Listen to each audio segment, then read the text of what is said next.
the severity of that conflict is not even close to the severity of the Syrian conflict. But where the ANC have been absolutely silent. Is that because the Russians have been involved? I think Israel knows that if they go for it, then Biden and others in Europe is simply not going to be able to continue their support. They will have to stop Netanyahu. And so Netanyahu is pushing the envelope. But we've already seen with the ground forces wanting to invade Rafah, Biden's administration said, whoa, we're not on board with that. In the State of the Nation, we have focused heavily on South African politics, especially with the election being an election year with such important elections. As you may recall, one of the things that we were discussing quite extensively before we got into election season was the geopolitics. South Africa does not exist in isolation. We are part of a world view, and certainly I have always spoken about the importance of understanding the geopolitics because they influence South Africa.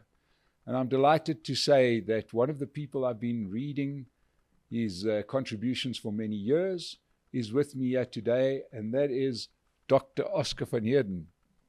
Dr. van Heerden, Oscar is what I'm going to keep it informal over here. Welcome to the State of the Nation. Thanks. And did you know that we're sponsored by Pace Car Rental? I see that. You see that, eh? And now people watching this can hire cars anywhere in South Africa and get a discount if they just use our secret code called SONA.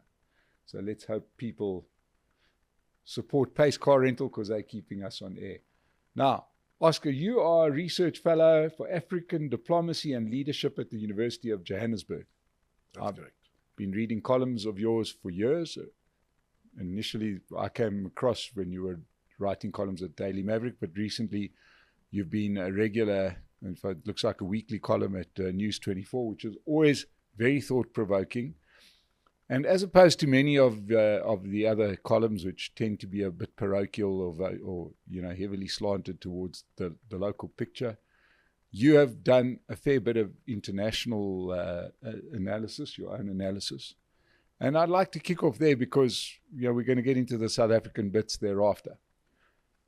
Israel-Palestine, that is the big burning international question of the moment that bumped Russia and Ukraine off the top spot on the news.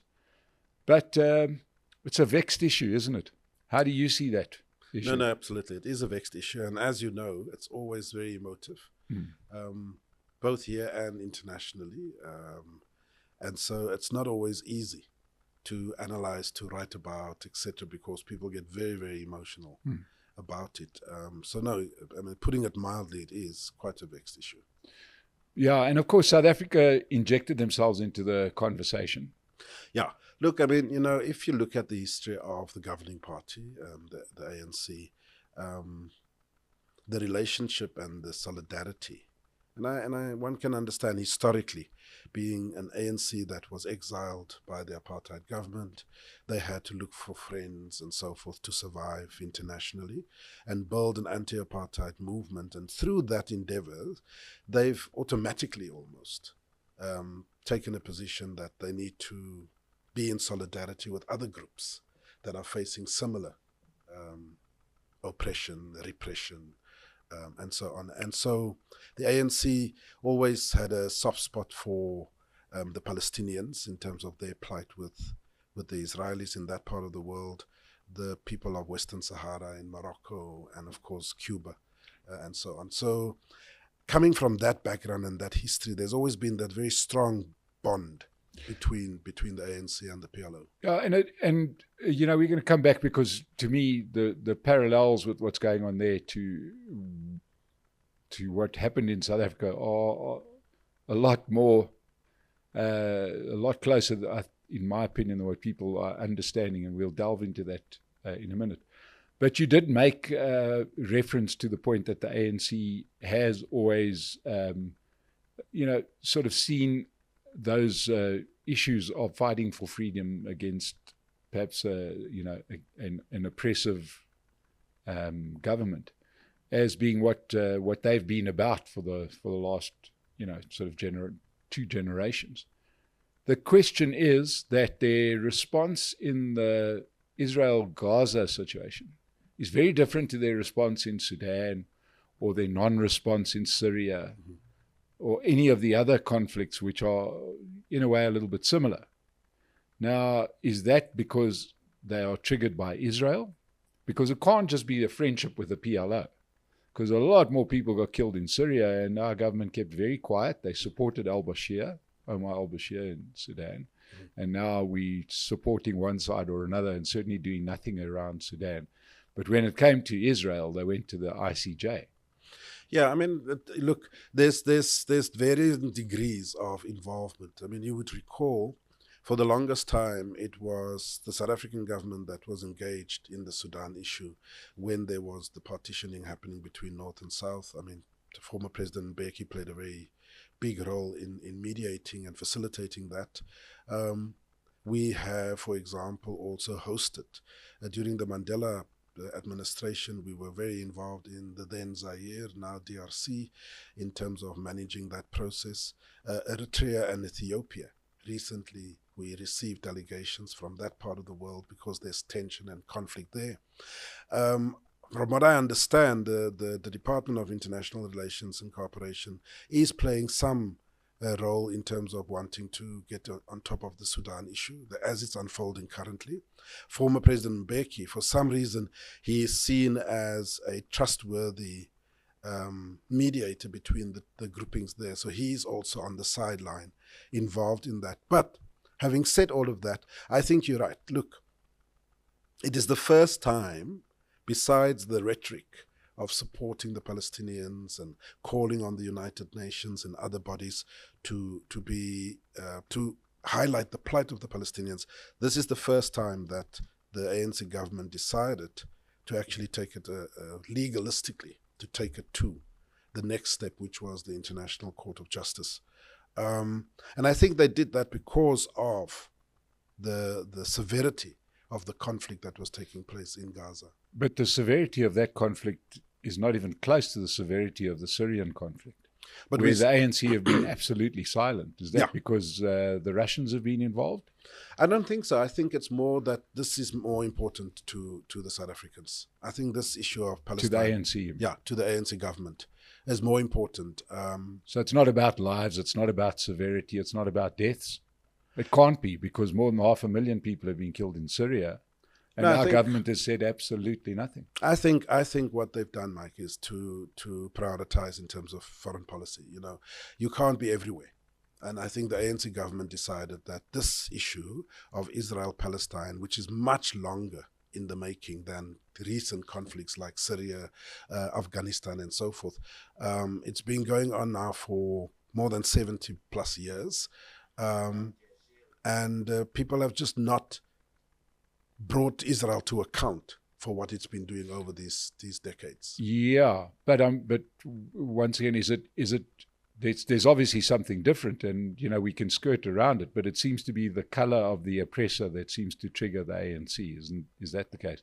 Because you've got Bashar al-Assad doing some of the most heinous ethnic cleansing in his own country. We saw China with the Uyghurs. We've seen Russia, we'll get onto the Ukraine situation, but never mind that, Russia doing a similar thing in much of the Caucasus, and silence. It clearly matters who the oppressor is, and it can't be about the numbers, it can't be about the severity, because that argument doesn't hold water. I think for the ANC, in terms of foreign policy choices, this issue is more important to them. Because of the relationship that they've had, because of the closeness of the peoples. It's a similar apartheid system that is being inflicted on the Palestinians. The similarities of what the South African black majority has suffered is what is taking place in Palestine and in Israel. And I think it's just much more closer to home, I think, for the ANC government. And if we look at the conflict itself, in your opinion, where does it end? How does it end? Well, this is an important thing. The truth is that there are, as far as the Israelis are concerned, everyone. Let me say, as far as everyone is concerned, there's only four. There's only 4 ways of, resolving the issue in Israel and in Palestine. The one is that you have a democratic one-state solution. That means the end of a Jewish state, which in many ways, we can debate it, is what happened in South Africa. You know, Exactly. the minority white government had to give up their rights, become equal citizens, and forfeit much. Of course, they held on to a lot as well, but it became one democratic state with equal rights for everyone. And some people say that's off the table because there's no way that the Israeli government and its people will agree on the dissolution of a Jewish state. The second one is a two-state solution, which is being punted by many people. Now, of late, many that have been in support of a two-state solution is beginning to say that that's off the table because it's just not viable with the illegal settlements in the West Bank and so forth. I've been there recently and I've seen with my own eyes a two-state solution is not a viable option. It just isn't. It smacks of Bantustans, of homelands. Yes. It sounds on paper, it sounds like a solution, but absolutely. in reality, it's not going to happen. You've got these little landlocked regions or regions that are completely at the mercy of the other. Absolutely. Yeah. And then the third option is what is currently taking place in Israel, which is the apartheid Israel, right, where you have these territories that is governed self-governing, but actually completely under the occupation of the Israeli armed forces, whether it's in the West Bank, whether it's in Gaza and so forth. And the Israelis know that this system, like in South Africa, is not sustainable. At some point, they are going to, the international community is going to turn against them and say it has to end, as was the case with South Africa. And then the fourth solution is ethnic cleansing.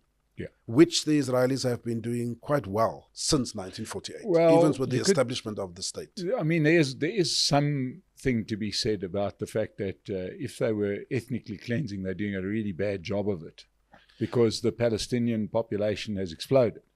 So that is hardly, they generally, in Israel, more or less known for its efficiency. Surely if you're going to cleanse, you would cleanse. But the problem is that that's just not... It's just not doable in the current state. Yeah. In 1948, for example, there wasn't Instagram and TikTok, and there wasn't social media to project the truth of what's happening. You could hide your ethnic cleansing, and which they did in many ways. Very different narratives telling us that the Palestinians voluntarily gave up and moved and so on and so forth. But in today's world, if you go about ethnic cleansing in the manner in which the efficiency that you talk about, Mike, the world will respond much faster. I would argue even in 1994, IT and technology wasn't so advanced that we could see nakedly what was happening in Rwanda. Yeah. You got it through some American newspapers and so on and so forth, but we couldn't see it. Today, we can see it. So, in other words, today I'm going to keep on going back to this because I can trace my roots to Syria, right? So emotionally, I'm sitting there thinking to myself, why don't those Syrian lives matter, right? Clearly they don't, and they don't matter for the ANC, for example, because otherwise they'd do something about it. They'd tell their good friends in the Kremlin to stop butchering Syrians, but they seem to be quite comfortable with that. And I agree with you, the glare of the media, the fact that we've got, never mind just 24-hour cable news across channels, and that's hard to put a stop to. We've seen that efforts in the two major conflicts of them trying to clamp down on TV coverage, but of course, you can't shut down social media now. Yeah. That's just something that won't go away. Do you not feel, and once again, if any student of history will know that appeasement's a very bad idea, whichever way you go. Do you not feel that there's a chance here that Israel is being left with no option but to really open up the taps? Do you know what I mean? What I'm saying is if there's a warrant out for my arrest, if the country is facing charges of genocide, if quite understandably, you get there, eventually you say, well, what the hell? Yeah, You know? they can make that choice, but that what the hell is within the confines of international law. But what I'm saying is they've been found guilty in the confines of the international law already. Mm-hmm. So I'm saying that it's no longer an if situation because they have been found guilty. Right? No, of course, of course. Look, I mean, the truth of the matter is that the Israelis can continue with their massacre of the Palestinians. I don't think that they are in a position where, there's no turning back. The truth of the matter is that they have to come to a realization, which is the realization that P.W. Botha and F.W. de Klerk came to, that we cannot continue sustaining this particular war. They just don't want to come to that conclusion because they fear, even the military leaders in Israel, in the IDF, are saying to Netanyahu, what is the end game here? Mm-hmm. Are we staying and occupying Gaza indefinitely? Because clearly we've not been able to ethnically cleanse. They're still in excess of 1.5 million Palestinians just moving around, trying to avoid the bombs and so forth. So that plan hasn't worked. And it's hard to see what the plan is. Right exactly. Now. It's very difficult to see what the plan is. Scurrying from one part of Gaza to another. Then there's the odd attack in the West Bank. Netanyahu knows. Just seems to be... and once again, if it was a genocidal thing, which I think we've got to be careful because we keep on throwing that word around till it loses meaning. If it is genocidal, well then do genocide. You know what I mean? Literally, don't kill tens of thousands of people. Kill hundreds of thousands of people. I think Israel is going to continue killing thousands and thousands of Palestinians if they are that not doesn't stopped. really dent, does it? I'm saying if we really want to call this a genocide, if it really has to be a genocide, then go for it. I think what I'm saying is. I think Israel knows much like Assad has done in Syria. Yeah, I think Israel knows that if they go for it, then Biden and others in Europe is simply not going to be able to continue their support. They will have to stop Netanyahu, and so Netanyahu is pushing the envelope. But we've already seen, with the ground forces wanting to invade Rafah, Biden's administration said, whoa, we're not on board with that. That's not going to, we're going to withhold the latest aid package and military assistance. So already the cracks are beginning to form. I mean, we see the mass protests internationally. We haven't seen this kind of protests in a very, very long time on any issue. The last time we saw these kinds of marches was in the anti-apartheid struggle, when South Africa was brought to its knees. And also, just to say, Mike, and maybe we can debate the issue, with Assad, it's not so much, my understanding is Assad turned against his people. The Americans decided to intervene, to put a stop to it and block him. That's when the Russians entered in protecting Assad. And since then, these proxies have been fighting within Syria, of course, at the expense of Syrian lives. But I just wanted to clarify that because it's not, Russia wasn't necessarily the invading force. But what I'm saying is, whichever way you slice it, if we become sanctimonious about, let's say, innocent lives or non-combatant lives, then be sanctimonious about it, then do it, And as one of my guests once said, well, what do you expect us to do, to take everybody to the ICJ? I was like, sure, let's take everybody to the ICJ. Yeah. Look, the ICJ was the cut above the rest. I think that if we look in terms of the track record of the Department of International Relations and Cooperation, I'm sure we will find all manner of statements condemning what's happening in Syria, condemning what's going on in Sudan, etc., highlighting the plight and including South Africa taking some of those issues to the United Nations, saying that this is serious. We need to try and have something done about this. The problem is, as you know, the architecture of the UN is the very protagonists involved in the conflict are sitting at the permanent five table and they just veto each other out, and so the rest continues. But I think to say that, I agree with you. The ANC government, if they wanted to, they could take a hell of a lot of people and governments to the ICJ. But I don't think that there was complete inaction on their part in terms of what's going on in Syria, etc., because the ANC government has also been very vocal about all these wars that the United States have been involved in the Middle East region and so forth. But yeah, I agree with you. the question that you are asking is, why then in this particular conflict do we take it to the next level, which is the ICJ? Just to sort of close off over there, because you and I could keep going on this for hours. What do you make of the Arab response, which is kind of to whistle and look the other way, to be honest? Yeah. I mean, I've also been curious about that, and I can only, there's two ways of looking at it. On the one hand, one could argue it was perhaps a good thing for the Arab states not to get involved physically, because what that then did was to show up Israel and to what extent they will go with the Palestinians. And we've seen that play out over the last 8 months. Because had any of them gotten involved, it would have given some justification for Israel in terms of what it's doing with the ethnic cleansing. I think that this is precisely why Israel is so desperate to want to involve Iran into the war, because then in that fog of war, the issue of ethnic cleansing and genocide disappears, because now it's about Israel defending itself against all these others. And so in many ways, I think, and I don't know whether this was intentional, but the fact that there was such a slow uptake and response from the Arab League and from some of the Arab countries, it actually played in the hands of the Palestinians in terms of showing up Israel. Having said that, the second way of looking at it is that they don't really care about the Palestinians. They don't really care what happens to the Palestinian cause. They just want this problem to go away. Yeah, and we can see that by Egypt not opening the border. Well, that's a different one there. I think I would argue that the the Egyptian government is saying that they are not going to aid and abet the Israelis in wanting to get rid of the Palestinians. If they open Rafah and allow the Palestinians into Egypt. That sounds a little bit like the Hillsborough football tragedy when people got, sort of crushed to death against the fence. Yeah, rather that.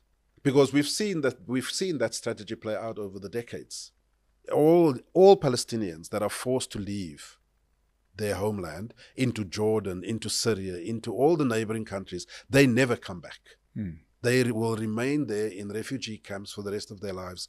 And so, yes, it is perhaps a tragedy in the making, but I think Egypt is taking a principled decision. We are not going to assist Israel in getting rid of the Palestinians. You rather kill them all there and show what you are really made of, if indeed that is your intent, but we're not going to open that border. Well, a fascinating one, and of course it's got massive geopolitical consequences, because it knocked one of the other sort of chart toppers off the top spot in the news, and that was Russia's invasion of Ukraine. Now, under what one can only call ridiculously spurious reasons. When Vladimir Putin rolled those tanks into Ukraine, what do you think his expectation was? Well, I mean, I think his expectation was to try and put give Kyiv a moment of pause and say, look, unless you want us to completely obliterate Ukraine, you are not going to become a member of NATO. You are not going to become a bulwark for NATO forces on our doorstep. The truth here, Mike, is that in the realm of international relations, you have different schools. There are those, and I don't subscribe to it. You have the realists, and the realists' doctrine is very simple. It's their doctrine is informed by power. All nation states survive if they have power, and they must protect that power. And then you have, and the reason they argue that is because there's no international authority that can maintain peace and stability and order. They don't believe in the UN. This has been the bedrock doctrine of the United States of America. You need to have more weapons, better weapons. You need to have power, and that's how you exert your influence. And of course, you do it through different international bodies, like, for example, the North Atlantic Treaty Organization, which has been there since World War II.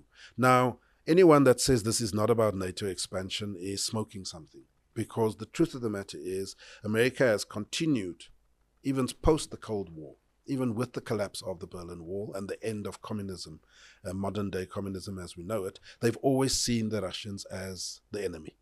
Their counterpart in terms of nuclear weapons, in terms of amounts, etc., is Russia. Now, they then begin to slowly but surely surround Russia in terms of NATO expansion. Poland, Czech Republic, Hungary, and so we go. All along, the Russians are saying, we're not in favor of this. We don't want this. Then eventually, Putin says, because they can see the pattern, Putin says, if you continue like this, the one thing we're not going to allow, it's an absolute red line for us, is Ukraine.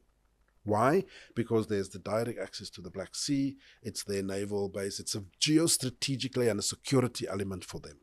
If they don't have access to that, it compromises X, Y, Z. And yet, in 2008, there's a declaration that says, no, we're going to include Ukraine. They say this in Bucharest. Again, the Russians say, no, you're not. It's not going to happen. 2014, Ukraine has an election. They elect a president that is more leaning towards Russia. And lo and behold, there's a coup. What the Ukrainian ambassador to South Africa says, there was a popular uprising, which I just find nonsensical. The person has just been elected by the majority of Ukrainians, and then a few months later there's a popular uprising for him to now leave office. I don't know, for me that sounds like you want to get rid of the guy and he must get out of office. And the reason that happened was because there was talk of Ukraine joining the European Union. And there was a lot of people that wanted that in Ukraine, no doubt. He changes his mind, possibly because of pressure from Moscow. I don't know the specifics. But he says, no, perhaps it's not yet time for us to. Because it's got to be said that this is Lukashenko, yeah. Right? In his campaign, he said, yes, the aim is to join the EU. Absolutely. So, when you downplay the popular uprising part of it, that is a very big issue, a big electoral issue in Ukraine. It was.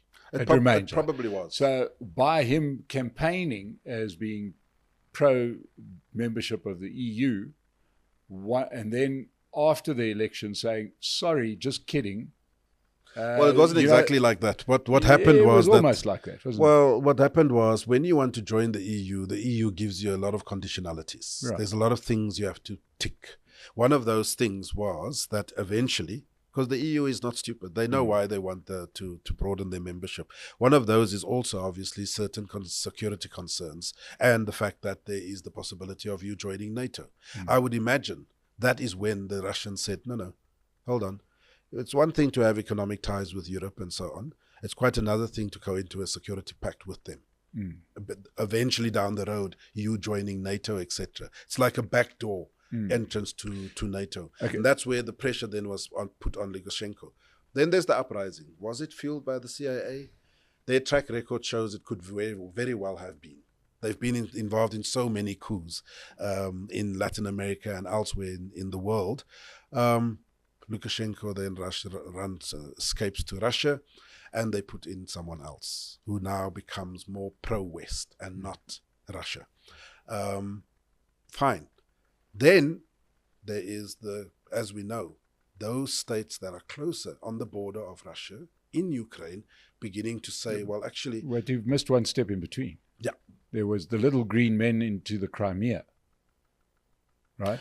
Well, yes. You know what I mean? Let's understand that once again, we've got to look at the whole picture, because in 2014, suddenly, Russia unofficially annexes about 20% of Ukraine. Yeah. Right? Which, to go back and say popular uprising, that was under, in Lukashenko's watch. No, absolutely. Yeah, absolutely. I'm just saying. So the Russians, I didn't deliberately leave that point out. Yeah. What happened is once Lukashenko is pushed out, Russia sees this as a threat. Because clearly whoever comes in next is going to want to do what Lukashenko did not want to do, which is join EU, join NATO, etc. They then move in and they take Crimea. Why do they do that? Because, again, I come back to the security issue. For Russia, this is purely a national geostrategic issue. It's a political issue. It's like not wanting to allow Russian missiles on Cuba. It's just a bit too close to home. There's no way the Americans was going to allow that. So that's why they took Crimea. We can argue whether that was right or wrong. That's just how it is. But the point I'm trying to make, Mike, is that when we look at popular Western media, none of this context is given. The context that we are given is a Putin who's a madman, akin to Hitler, woke up one morning and just decided he needs to invade Ukraine because he's got some imperialistic expansionary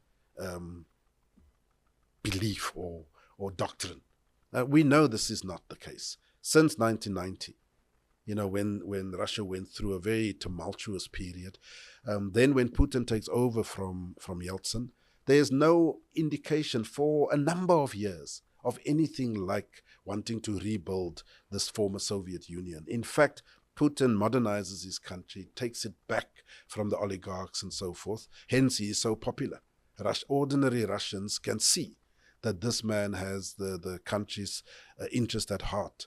And that's why they continuously vote for him, Well, it does help that none of his opponents seem to do well in the health department. This is true. Because, for example, we have elections here, and there's no chance suddenly of John Steenhuisen losing 40 kilos and wasting away in a military hospital somewhere in Siberia. Absolutely. Hence, we should be concerned about this persecution that is being mounted against one of the opponents of President Biden. It doesn't go down well for a Western democracy. Yeah, absolutely. So, and then to bring that back to South Africa and our own geopolitics, we then choose to give tacit approval to Putin in Russia. And I mean, we can dress that up any way we like, I can stand here watching you getting beaten up by a mob and put my hands on my hips and say, oh dear, I've done something when I've done that, right? And as much as the government says, no, all they want is peace, that's not really what they're doing, is it? Look, I mean, the South Africans obviously decided to look at the context of this conflict and not just go for the sound bites that is being fed to the world. And the sound bites is, as I said, is supposedly some mad Putin, get rid of Putin and all of this will be okay. I think South Africa, the government, is sitting, analyzing what the United States is doing and how they are bringing the Europeans. But they're silent on Navalny. Well, I can't remember whether there was a statement or not on Navalny. I can't recall. Yeah. Somebody who watches it as closely as you and I, and neither of us have seen that statement. They've also not said anything about Assange. I don't recall the South African government saying anything about Assange, Julius Assange. Yeah, but what I'm saying is that South Africa's role in Russia, Ukraine reminds me of that WWE wrestling where the bad guy's poking the good guy in the eye, and the referee says, I don't know, I didn't see anything. I don't know what you're talking about. It's pastiche almost, the way their response to Russia, Ukraine. They never seem to see the parts of what's going on. I mean, it's crazy. No, they are seeing it. I mean, hence President Ramaphosa was part of the African peace delegation to go and meet with both Zelensky and Putin, because Africa is feeling it. We are feeling it. So do you, in your opinion, feeling threatened by the expansion of the EU and NATO, Russia's well within their rights to go and bomb Kiev and schools? And Russia is doing what all great powers do, which is that if they are threatened and they see existential threats, now do you they respond. Yeah, but clearly it's not a military response.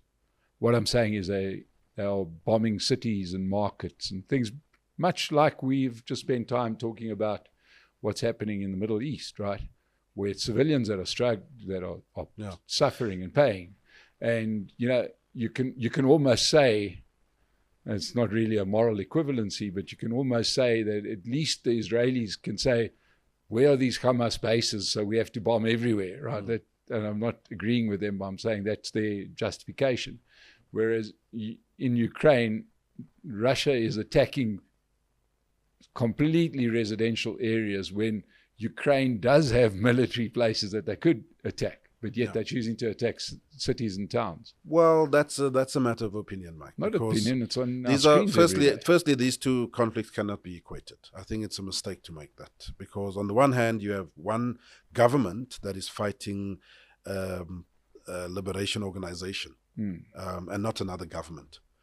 The Ukraine-Russia war or conflict is two armies conventionally engaging with each other. I'm saying, it turns into that, but it's kicked off by an invasion.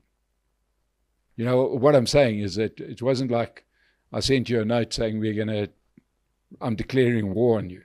Yeah, you know what I mean? He won't even call it a war. He calls it a special military operation, which in a way does create that equivalency. Okay, do you understand what I mean? What I'm saying is a war's a war. War's a thing, right? We sell tickets.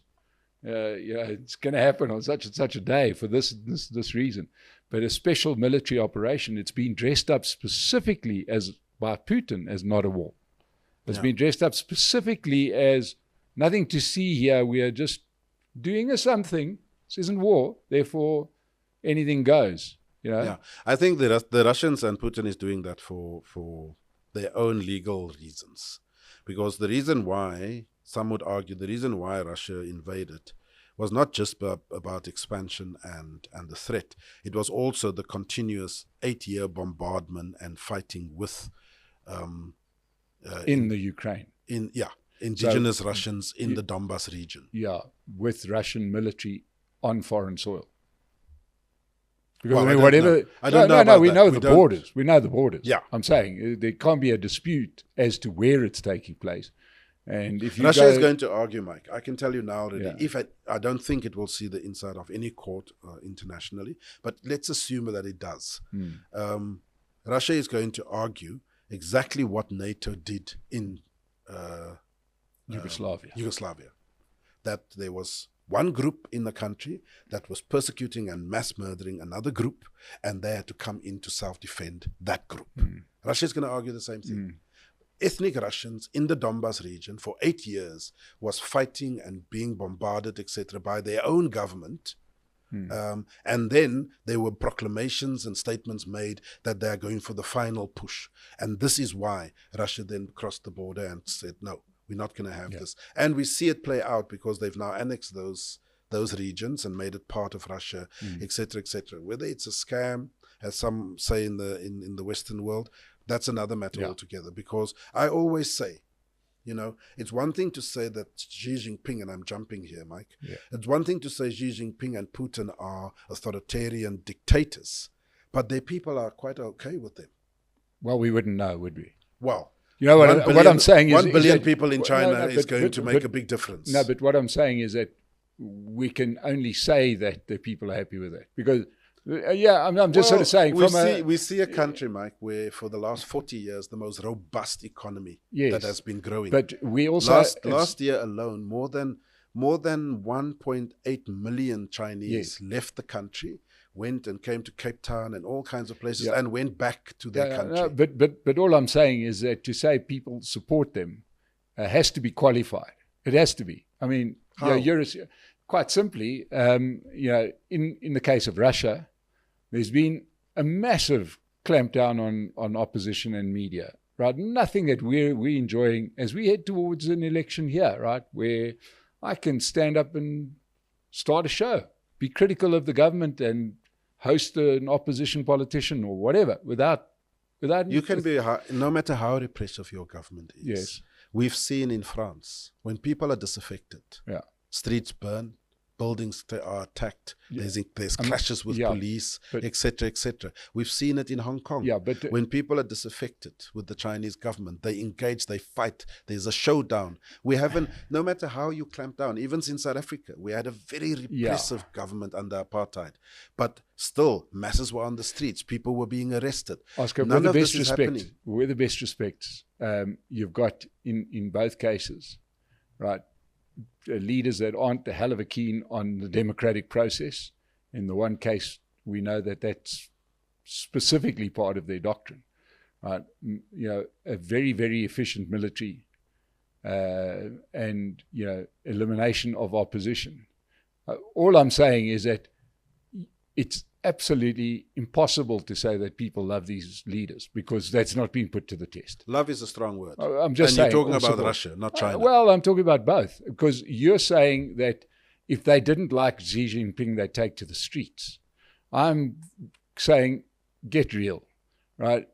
We are not talking about, I'm talking about if you and I decide to lead a little betoging in downtown Beijing with 800 of our mates, right, as we saw from Tiananmen Square, not many of us are going to get out alive. Mm-hmm. So that's a hell of a good way. And we even saw it in the early days of South Africa. And that was a minority clamping down on a majority. And it was hard when they were prepared to do the military stuff. Right? But there's a flip side to that coin.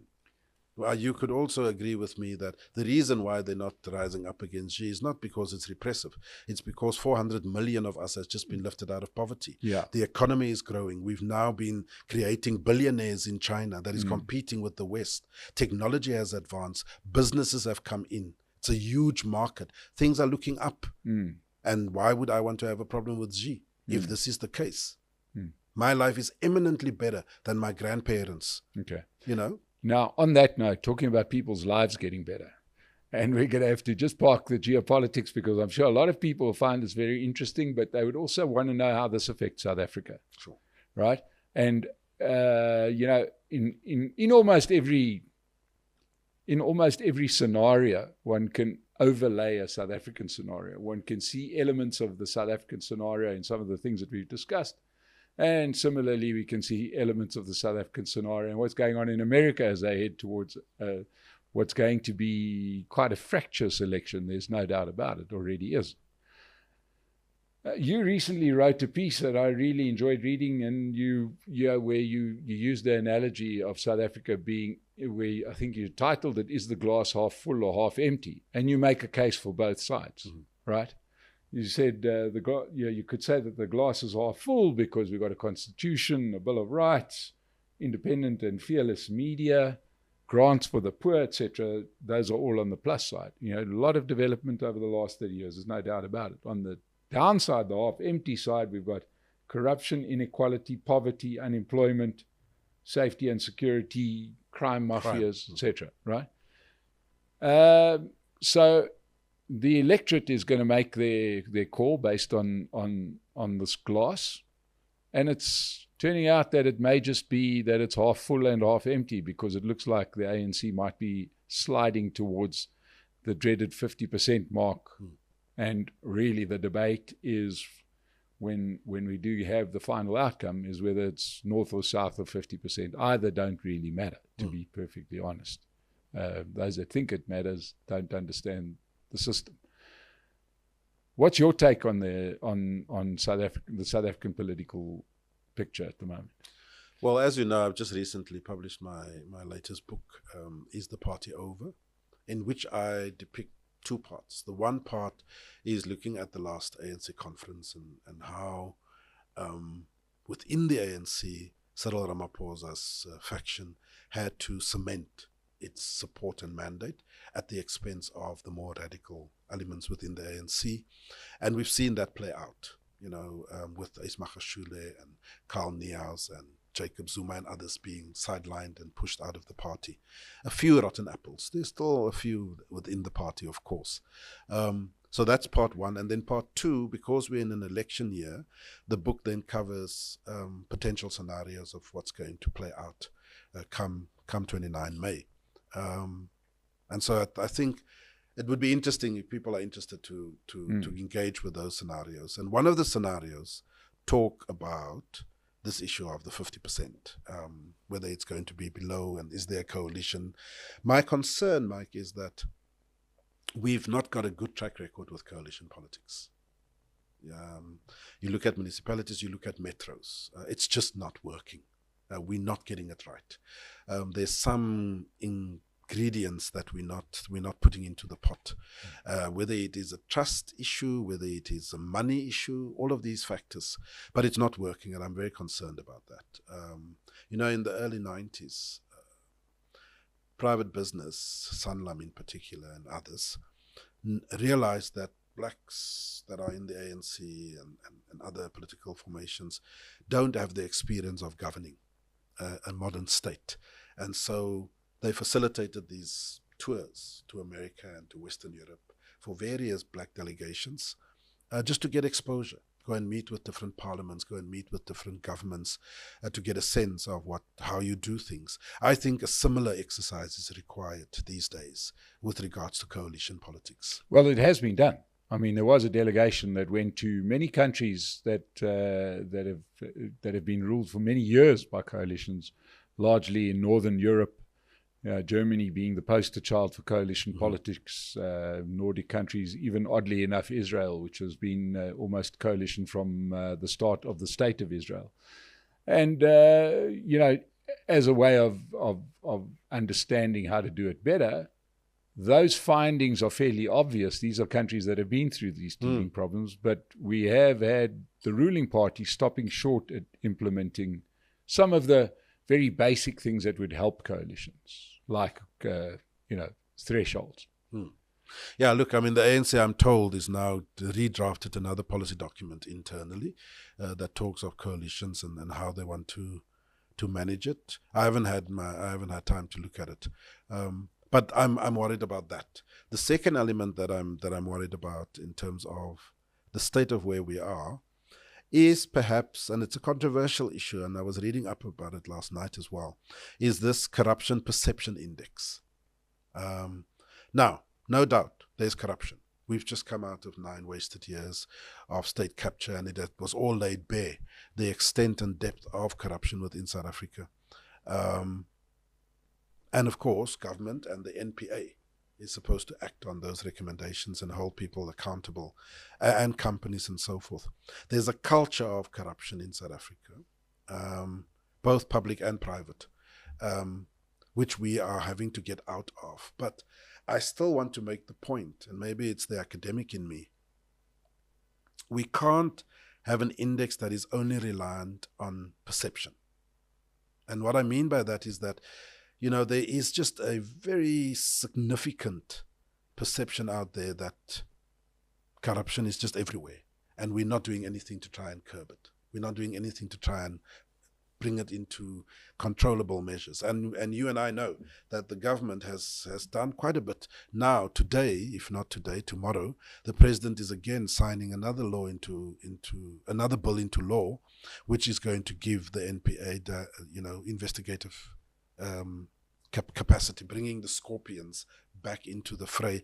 All measures, strengthening, giving more money to the NPA and so forth. The money that was spent on the State Capture Commission, just to make sure that we bring everything onto the table so that we can dissect and know how to respond to these things. Because I suspect in the early 90s, when the ANC finally realized that they're going to take power, they put a number of things in place because of the lessons they've learned from the rest of the continent. So a Bill of Rights, a proper constitution, Chapter 9 institutions, etc., a well-functioning revenue service and so forth. But the one element that perhaps they didn't take serious was the power of money and how desperate people are to want that money, to create their own personal wealth. And people are prepared to take shortcuts and engage in illegal activities to get that money. And that is an element that they're not getting their hands. They don't know how to deal with it. It doesn't help that there's also this active role that the private sector plays in fueling some of that.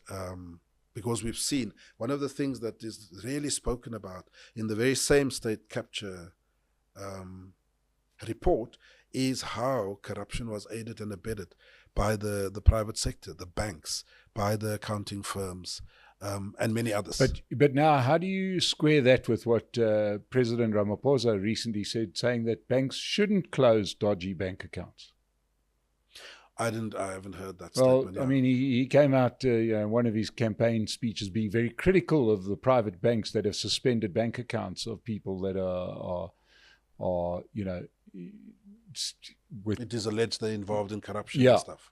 Now, this is sort of one of those things where you're never sure where the government stands on these issues, because they do, sort of flip-flop on these issues. They say they're anti-corruption, and when, you quite rightly point out to collusion in some of these dodgy dealings. And I haven't heard that statement. I mean, perhaps it just reminds me of another thing that perhaps Yes. you would be interested in, is the frozen foreign assets of Russia in Western banks, which is now becoming quite a topical issue. And there, the quagmire is that on the one hand, politically, Russia and the the US and the UK in particular, are arguing that that money should be seized and it should be used to rebuild the Ukraine. Central bankers and others, Germany and so forth, are saying, "Oh no, hold on. In terms of international law, this is not. I'm not sure we're on the right side here in terms of legality-wise. But also, you do this, even no matter how you hate Russia, if you do this, it will send serious signals throughout the country that your money is not safe in Western banks. No. If we disagree with you, then we lose our money. People are going bank, to say, well, since my money is in your bank, if you have a problem with me, you're just going to take my money. So I'm going to rather take it out. Yeah. So it's interesting, and I'm looking at the developments there. What exactly is going to happen there? Yeah. To come back to South Africa, just as we near the end over here. As I said, I've been following your columns for a long time. You were quite a strident supporter of President Zuma when he was in power. Mm-hmm. No, I wasn't actually. I was very anti him. I wrote an article once in which I said that it's a bit too sensationalist to talk of 9 wasted years, because Zuma's first 5 years, his first term, actually wasn't a bad term. He came in 2009. We went into the World Cup. We joined BRICS. Things were looking up. And then he got comfortable and complacent. And so his criminal mind started kicking in no small measure, assisted by the Guptas and their greed. And that's when things went sideways. Possibly, not that it matters, but possibly like that final year of his first term is when things went sideways. When the plane landed at Waterkloof Airbase really was the kickoff event. Right? Exactly. And then from there onward, it was just downhill from there. No, I wasn't I was never really a supporter of Zuma. In 2007, when I was still busy with my PhD in Cambridge, because I'm part of the resolutions committee at all the elective conferences of the ANC, I flew back to South Africa, and I went to that Polokwane conference where Zuma was elected. And I can tell you, Mike, I mean, I'd been to many ANC conferences. That conference was just a big joke. It wasn't an ANC conference, if I have to be honest. Nonetheless, that's when Zuma was elected by this popular faction supported by the Youth League, the Women's League, as well as the unions, and brought in this charismatic singing president, which was just a mistake. Some people broke away and formed COPE because they were so disgusted by the whole thing. I was never one of those. I remained within the party as a member. And since then, the ANC just went downhill, from the start of his presidency, to a point where we now had to block it and stop it. Fortunately for us, he had brought in Ramaphosa in his second term as a way of wanting to legitimize his administration. Because here you have someone who had been a member of the ANC and an NSC member since the early 90s, a businessman, a billionaire, and so on and so forth. And so that brings some modicum of legitimacy to his presidency. The mistake he made was thinking that when the time comes, he'll be able to push Ramaphosa out, because Ramaphosa is not really that interested in active politics and so forth, which was not the case in 2017. Ramaphosa then said, no, actually, I do want to be the president. Okay. And that's when the showdown happened. So, Oscar, I'm going to close off by asking you this. The dust is soon to settle. We can split fractions of percentages here, and whether the ANC gets a majority or not, they'll be in power one way or another. We understand that. Do you feel that South Africa will be a better place a year from now than what it is now? I think it will. I think it will be a better place. I think that after we've had this cathartic moment of the state capture, we've put our problems on the table. With the discovery of gas deposits in Mpumalanga, possibly oil off the Eastern Cape Coast with Total, which talks about new money, the identification and the influence and the participation of the private sector in renewable energy to assist Eskom, a failing Eskom, and also these business streams that is now cooperating with government around logistics and Transnet. These are all going to yield positive outcomes and positive things. Already the IMF is predicting that there's going to be a marginal, small growth in the economy. And the fact that we have this reserve contingency that we've set up a few years ago, it's going to assist us in trying to keep the debt to GDP levels at a manageable level. Do you see the 7th administration being a more responsive government, less obstructional government than what we've had to date? I think so. I think, look, this is a difficult election for the ANC. I do think the ANC is going to get a majority. I think a lot of people are going to be disappointed about the outcome. It's not going to be anywhere near some of these sensational pollings that have been happening. But I think it was also a tell to the ANC that it's not guaranteed that you're just going to sit comfortably in your seat. And so it will have to be a more responsive government. Dr. Oscar van Heerden, I certainly, please indulge me, people that watch the State of the Nation, somebody like Dr. Oscar van Heerden, I can sit here forever. But, you have to get back to work because you're running the economy. So I hope you've enjoyed this very enlightening State of the Nation. Nice to not just talk about elections and polls and things for a change and get back to the real meat of life. Dr. Oscar van Heerden, thank you for joining us. To everybody that watched, if you haven't subscribed already, we know you. We know that 2/3 of the people that watch this haven't subscribed. So come on, subscribe and like this. It helps us grow the channel. Support Pace Car Rental. Dr. van Heerden, thank you so much for joining us. Thank you for having me. We'll see you again on the State of the Nation. Thank you.